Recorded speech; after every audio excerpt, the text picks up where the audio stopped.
Ndugamano ni yumiririe bunge-ini ya gibururi gatagati ka bunge hindi ya Guthurima ndereti ya mutongoria wa bururi Dagitari William Ruto. Amwe ao makimenyita mbaru na aria angi makimitetera. Junet Mohamed akimitetera na kuga atwarithirie nambere ciraniro uko akenya magithiaga nambere na guthinika ni kwambatira gwa thogora wa muturire. I almost thought that the president is relaunching his UDA manifesto again for the second time, Madam Speaker. Because the whole speech was full of promises, promise after promise. Mbunge wa Oljororok Michael Mwangi niatenirie miario ya Junet akiuga President Ruto niakorirwo agitariria mitaratara ira thirikari yambikite urana na thogora wa muturire kwa muhiano ari ni uheani wa bataraitha ya raithi akigweta no kwa ihinda akenya makungwire thogora wa thi wa muturire. By subsidizing production rather than consumption is working, and it's a matter of time that the price of food will continue reducing. We've seen the reduction of food prices. Kwona mutongoria wa bururi Dagitari William Ruto ni akorirwo akiranira ukuria wa bururi ugacirite kwona urari haceke. Junet niatenirie ndumiriri eno na kuga ndiri na oma makiria ni mathogora ma indo kuongerereka nayo thirikari gathi nambere na kuongerera magoti akionekana kwaga kuiganira na ndumiriri eno. I heard people saying that we have stabilized the economy. I don't understand what stabilization means.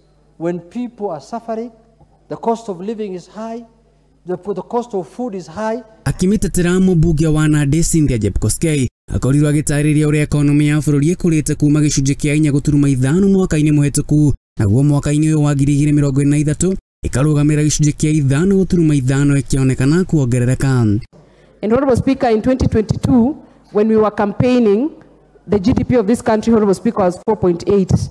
And in 2023, Honorable Speaker, which is this year, the year that the President made his presidential address, the GDP was 5.5%, Honorable Speaker.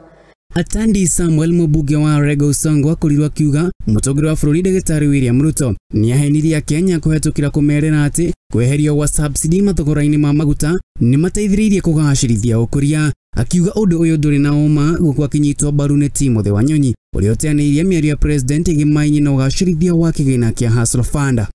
The president averred that withdrawal of subsidies on petroleum and fuel products had led to the stability of the economy.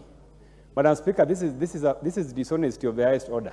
Gobo ikionekana guikia bururi uyu marimaini mariku. Mbunge wa Mosopa Abraham Kipsang atogeirie mutongoria wa bururi Dagitari William Ruto nikiria augite ni kwambika mitaratara ya kurogota kigina kiiganu gia kuriha ngombo makiria cia Eurobond iria ciri hakuhi mwaka-ini ukite mweri-ini wa gatandatu. The President assured us that by this December we are going to make $300 million payment towards the to bring down the $2 billion of the Eurobond that we owe. So Girifotera Muthingi TV Rekoni Maina wa Mushoe.